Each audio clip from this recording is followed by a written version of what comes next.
ഇന്ന് തന്നെ ഡൗൺലോഡ് ചെയ്യൂ. കാണൂ നിങ്ങളുടെ ഫേവറേറ്റ് ഷോസ്. മുത്തശ്ശി, ഞാൻ ഇപ്പൊ വരാമേ.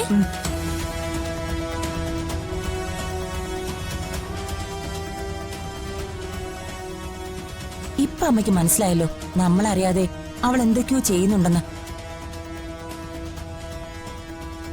അമ്മ സംശയിക്കണ്ട. പഠിപ്പിക്കുന്നോടി നീ എന്നെ. നിനക്ക് എന്തറിയാം അവന്തികയെ പറ്റി?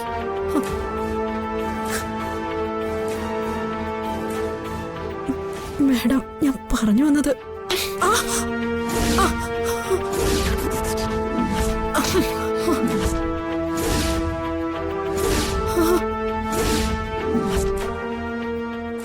പോലീസിലാണോ പട്ടാളത്തിലാണോ കംപ്ലൈന്റ് കൊടുക്കുന്നതെന്നൊക്കെ ഞാൻ തീരുമാനിച്ചോളാം.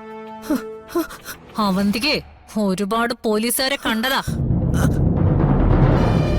എന്റെ മോൾക്കൊരു കുഴപ്പമുണ്ടായാ പഴയ അവന്തികയായിട്ട് ഞാനങ്ങ് ഇറങ്ങും. നീയൊന്നും താങ്ങിന്ന് വരില്ല.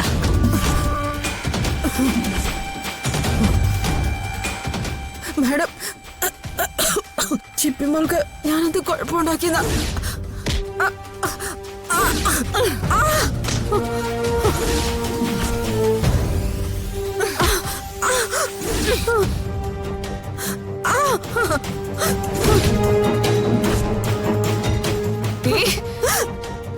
ഇനി എന്നെ ഉപദ്രവിക്കില്ല മാഡം. നിന്നെ കൊന്നാ പോലും അവന്തികയോട് ചോദിക്കാൻ ഒരു പട്ടി വരില്ലടി. Please madam. അമ്മേ,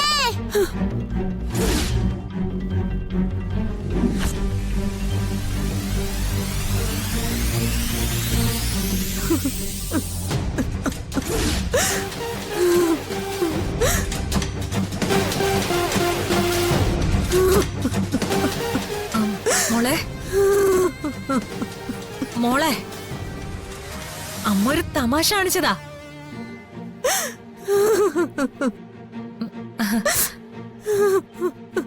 അയ്യോ, ആന്റി വെറുതെ ഇരുന്ന് കരയുന്നതാ, ഒന്നുമില്ല.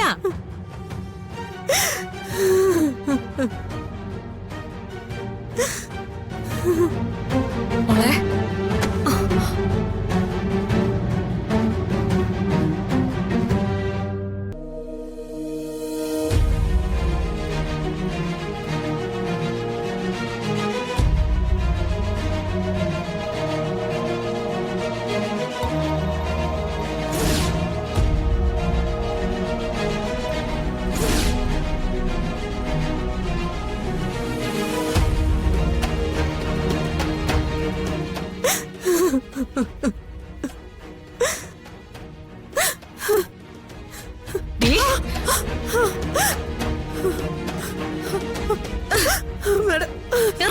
ഓടി.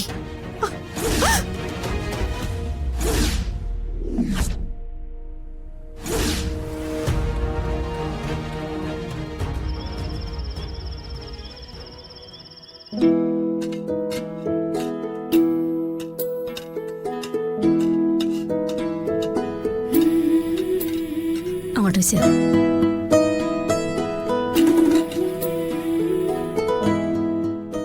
ആന്റിയുടെ മുത്തശ്ശിയുടെ കൂട്ട ഇതിന്റെ രഹസ്യം എന്നൊക്കെ അന്ന് പറഞ്ഞത് ഞാനും കേട്ടതാ. പക്ഷെ എനിക്ക് വിശ്വാസമില്ല. അതെന്താ നീ വിശ്വസിക്കാത്തത്? ഈ രുചിയെ എനിക്ക് വേറെ ഒരിടത്തുനിന്നും കിട്ടിയിട്ടില്ല. അത് ഈ പഴങ്കഞ്ഞിയുടെ കാര്യത്തിൽ മാത്രമല്ല കേട്ടോ. പിന്നെ ആന്റി ഉണ്ടാക്കുന്ന ഏത് കറിയിലും ആ രുചി എനിക്ക് കിട്ടുന്നുണ്ട്. മറ്റാരെ എങ്ങനെ കറി ഉണ്ടാക്കിയാലും അതിലൊന്നിലും കിട്ടാത്ത ഒരു പ്രത്യേക രുചി. അത് നിനക്ക് തോന്നുന്നതാ. ഏയ്, ഒരിക്കലും അല്ല. സത്യം പറ ആന്റി, എന്താ ഈ രുചിയുടെ രഹസ്യം? ഇതിലൊരു രഹസ്യം ഇല്ല. അത് അങ്ങനെയൊന്നും പറഞ്ഞു തരാനും എനിക്കറിയത്തില്ല. എനിക്ക് രുചിന്ന് തോന്നുന്നതൊക്കെ ഞാൻ അതിൽ ചേർക്കും. ഉണക്കമീനും മീൻകറിയും തൈരും മുളകും എല്ലാം കാണും. എനിക്കും ഈ പഴങ്കഞ്ഞിയുടെ രുചിക്കൂട്ടൊന്ന് പഠിക്കണം. ആന്റി ഇത് ഉണ്ടാക്കുന്ന എങ്ങനെയാണെന്ന് എന്നെയും കൂടെ ഒന്ന് പഠിപ്പിക്കോ? ഒരു സ്കൂൾ ക്ലാസ്സിലിരുന്ന് ബുക്കിലെഴുതി പഠിക്കുന്നത് പോലെ അല്ല ഇത്. അവനവന്റെ അനുഭവത്തിലൂടെ കണ്ടും അറിഞ്ഞും മനസ്സിലാക്കി തന്നെ പഠിക്കണം ഇത്.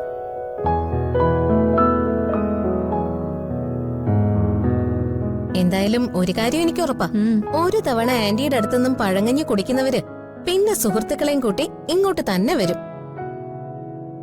മോളെ, ആഹാരം എങ്ങനെ ഉണ്ടാക്കിയാലും അത് ചായക്കടയിലായാലും സദ്യയിലായാലും അത് നമുക്ക് കഴിക്കാനുള്ളതാണെന്നുള്ള കാര്യം മനസ്സിൽ എപ്പോഴും ഉണ്ടാവണം.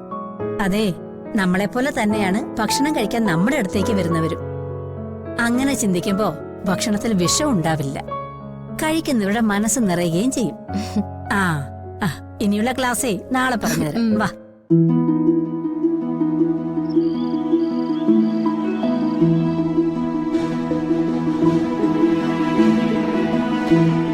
ഹോ, വയറ് നിറഞ്ഞു.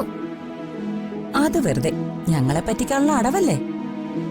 എന്നും കുടിക്കുന്നതിന്റെ പകുതി മാത്രമേ ഇന്ന് കുടിച്ചിട്ടുള്ളൂ. എനിക്കൊട്ടും വിശപ്പില്ലായിരുന്നു. അങ്ങനെ പറഞ്ഞാ പറ്റത്തില്ല. സ്കൂളിൽ കിടന്ന് കുത്തിമറിഞ്ഞിട്ട് വരുന്നല്ലേ, നല്ല ക്ഷീണം കാണും. മോള് കുറച്ചുകൂടി പാല് കുടിച്ചേ. എനിക്കിനി ഒന്നും വേണ്ട. ഇനി കുടിച്ചാ വയറ് പൊട്ടിപ്പോവും. അമ്പടി കേമി, പാല് കുടിക്കാതിരിക്കാനുള്ള അടവ് കൊള്ളാം. അതിരിക്കട്ടെ, ഉച്ചയ്ക്ക് കൊണ്ടുപോയ ചോറ് മുഴുവൻ കഴിച്ചായിരുന്നോ? ഫുഡ് നമ്മള് ഫ്രണ്ട്സ് എല്ലാരും ഷെയർ ചെയ്താ കഴിക്കുന്നത്. ആ, അപ്പൊ പിന്നെ കഴിക്കണ്ടല്ലോ. ഫ്രണ്ട്സിനൊക്കെ ഷെയർ ചെയ്ത് കൊടുത്ത് തീർക്കാലോ. അമ്മേ, ഇവളൊന്നും കഴിച്ചിട്ടുണ്ടാവില്ല. ഒന്ന് പിടിച്ചേ, ആ പാലൂടി ബാക്കി കുടിപ്പിക്കാം. അല്ല ആന്റി, ഞാൻ കഴിച്ചു. എന്റെ ഫുഡ് അവർക്കും കൊടുക്കും, അവരുടെ ഫുഡ് എനിക്കും തരും. നല്ല രസമാ എല്ലാരും കൂടി കഴിക്കാൻ. ആരൊക്കെയാ മോളുടെ ഫ്രണ്ട്സ്? ഒരുപാട് പേരുണ്ട്. എന്നാലും തിക് ഫ്രണ്ട്സ് നമ്മൾ 4 പേരാ. ഞാനും ചിപ്പിയും അമ്മു ഇന്ദൂട്ടിയും. ചിപ്പി എന്ന് പറഞ്ഞ കുട്ടിക്കല്ലേ സ്കൂളിൽ വെച്ച് അപകടം ഉണ്ടായത്? ആ അതെ. അന്ന് ആൾക്ക് ബ്ലഡ് കൊടുത്ത ആരാണെന്ന് അറിയാമോ? അമ്മയാ. അമ്മ ആശുപത്രിയിലെ ചിപ്പിയെ നേരിട്ട് കണ്ടു. അമ്മ അവൾക്ക് ഉമ്മയും കൊടുത്തു എന്ന് പറഞ്ഞു. അമ്മേ, സമ്പ്രതി ഇന്ന് പുറത്തെങ്ങനെ പോയായിരുന്നോ? എനിക്കെങ്ങനെ അറിയാം? ഞാൻ കല്യാണത്തിന് പോയിരുന്നല്ലോ. പക്ഷെ ഇടയ്ക്ക് ഞാൻ നിന്റെ ഓഫീസിൽ നിന്ന് ഫയൽ എടുക്കാൻ ആള് വരുന്ന കാര്യം അവളെ വിളിച്ചു പറഞ്ഞിരുന്നല്ലോ. അപ്പൊ പിന്നെ അവളെങ്ങനെ പുറത്തു പോവാനാ? അന്നേരം സമ്പ്രദ വീട്ടിലുണ്ടായിരുന്നോ? അതെനിക്കറിയത്തില്ല. അന്നല്ലേ അമ്മ മോളെ സ്കൂളിൽ കൊണ്ടുവിടാൻ വന്നത്? അന്ന് അമ്മ എന്നെ സ്കൂളിന്റെ ഗേറ്റ് വരെ കൊണ്ടാക്കിട്ട് അപ്പോഴേ പോയി.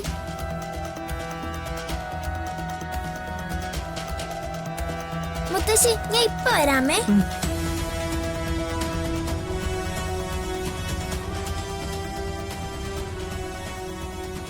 ഇപ്പൊ അമ്മയ്ക്ക് മനസ്സിലായല്ലോ നമ്മളറിയാതെ അവൾ എന്തൊക്കെയോ ചെയ്യുന്നുണ്ടെന്ന്.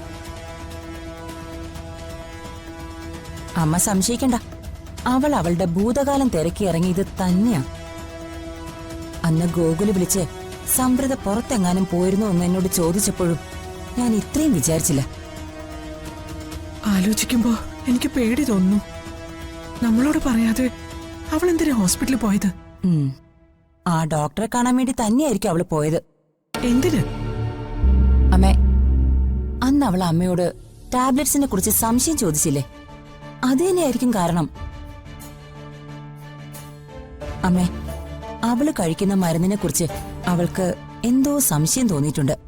ആ, അതിനെക്കുറിച്ച് ചോദിക്കാൻ തന്നെയായിരിക്കും അവള് ഡോക്ടറെ കാണാൻ പോയത്.